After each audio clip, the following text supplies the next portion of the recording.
Seja bem-vindo ao mundo marcial. A Grécia Antiga foi uma civilização que dominou grande parte do Mediterrâneo há milhares de anos.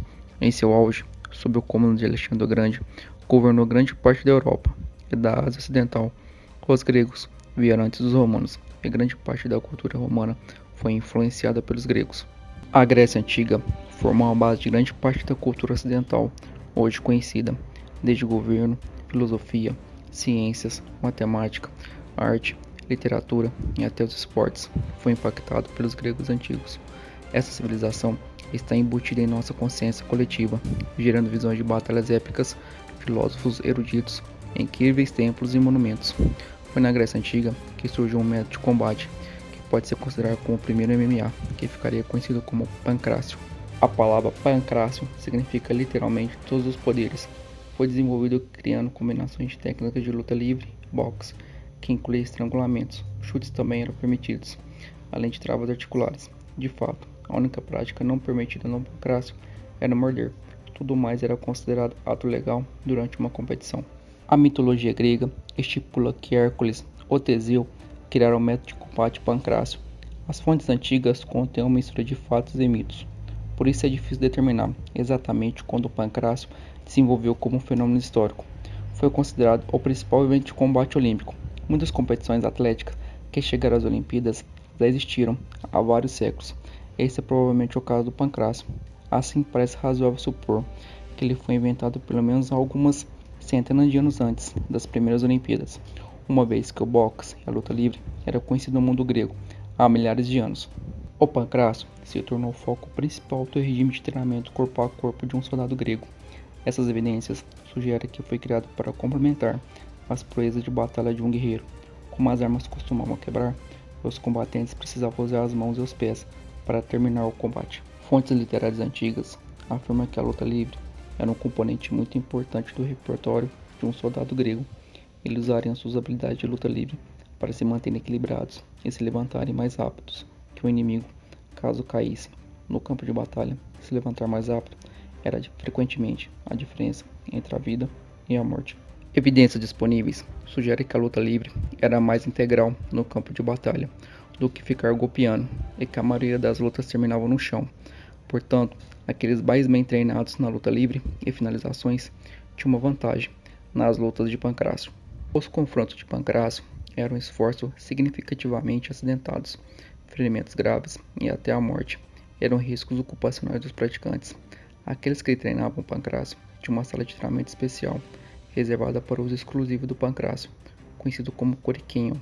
Essa câmara continha equipamentos para socos e chutes, sacos cheios de farinha ou sementes de fígado, suspensos no teto, ao nível do peito, embora alguns treinadores preferissem praticar seus chutes contra troncos de árvores suspensos.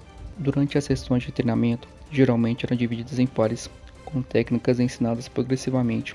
O iniciante era obrigado a aprender técnicas e combinações básicas, antes de poder participar do sparring com outros lutadores. Embora os participantes usassem equipamentos de proteção nos treinos, como luvas acolchoadas e protetores, o contato total foi enfatizado para aproximar as partidas da prática, o mais próximo possível das condições reais de uma competição. Resistência, flexibilidade, alongamento, corrida, exercícios abdominais, boxe de sombra, levantamento de peso constituíam a maior parte do condicionamento para endurecer o físico. Os lutadores lutavam totalmente nu, com óleo sobre o corpo. Mais tarde foram usados tiras de couro cru, envolvendo as mãos e os antebraços, e mais tarde ainda foram colocados peles de ovelha nas tiras para permitir que os lutadores limpassem o suor e o sangue. Quando o pancrácio foi transplantado para Roma, os combatentes italianos começaram a usar tanga para proteger seus órgãos genitais. Eles também usavam uma espécie de luva mortal de pugilista, que era cravejada, que podia abrir cortes no osso. A versão grega do pancrácio, no entanto, permaneceu uma arte olímpica, prática de guerra, com habilidade mantida em sua maior estima do que a mera sede de sangue.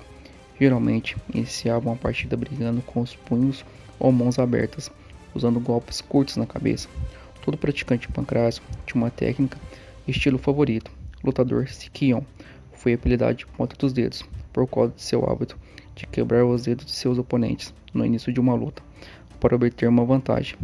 Diferentes cidades-estados também tiveram suas preferências de estilo de combate e técnicas. Os espartanos, por exemplo, que praticavam o pancrácio, tinham seu estilo próprio, como parte de seu treinamento, mas não competiam. Eles não usavam como esporte, mas como tática de guerra. Eles preferiam usar fortes rasteiras para levar o oponente ao chão, estrangulamentos, técnicas de torção de braço e perna, soco forte na mandíbula, pisões no joelho, estômago e virilha, e chutes fortes na cabeça, quando o oponente já estava no chão. As disputas de pancrácio continuavam indefinitivamente, até que um competidor derrotado batia no ombro do oponente, levantando uma mão. A falta de categoria de peso naturalmente significava que o evento era dominado por homens mais pesados, embora alguns lutadores descobrissem que sua força superior não era páreo para um oponente mais leve, mas melhor treinado. As regras foram rigorosamente aplicadas por árbitros notoriamente imparciais, que carregavam bastões que usavam nas costas e nos ombros dos competidores, com a menor infração. Mesmo assim, é preciso dizer que mesmo nesses padrões mínimos eram frequentemente ignorados na competição, uma vez que o espancamento leve era considerado preferível à derrota ou até à morte nas mãos de um lutador de pancrácio. Quando Alexandre o Grande invadiu a Índia, seus soldados levaram o pancrácio com eles, praticando a arte em grandes tendas desmontáveis, com seus outros empreendimentos atléticos. Alguns pesquisadores especulam que essa diaspora de técnicas de pancrácio no subcontinente influenciou as artes marciais combativas indianas, que mais tarde veio a ser conhecido como Kalipayattu, estabelecendo a estrutura para a difusão posterior de técnicas de combate da Índia para a China, criando assim as artes marciais chinesas, e Okinawa, criando as artes marciais japonesas. O pancrácio era considerado perigoso e sangrento e brutal, até mesmo pelos gregos antigos. Era conhecido como a arte da guerra e da violência. Os lutadores de pancrácio lutavam por honra e eram guerreiros muito orgulhosos. Eles preferiam morrer a se submeter a um oponente. No entanto, o pancrácio não pode ser descrito como arte marcial perdida, com seus métodos de referências em escritos históricos e representações artísticas do sistema. Em vez disso, suas técnicas continuam sendo transmitidas através do tempo, de uma geração grega para a seguinte, mantidas vivas nas comunidades gregas, tanto na Grécia como fora da Grécia. E ele nunca desapareceu completamente. É uma forma limitada de arte clássica, continua sendo praticada hoje. O praticante mais famoso dos tempos modernos é James Arbanites, um italiano-americano que aprendeu pancrácio quando criança. Desde então, ele reformulou o sistema, incorporando aspectos de outras artes combativas em uma forma cognitiva altamente eclética. A importância histórica do pancrácio como arte marcial combativa não pode ser desprezada, embora a maioria de suas técnicas pode ser encontrada em outras formas marciais de combate. O pancrácio talvez tenha sido o primeiro sistema de combate a incorporar uma variedade de técnicas em seu currículo: arremessos, luta livre, método de estrangulamento, socos e chutes, como torções, fazendo combinações entre golpear e agarrar, com poucos limites para seu repertório. O pancrácio foi reconhecido na Grécia Antiga como o sistema de combate desarmado final, a principal arte de luta do mundo antigo.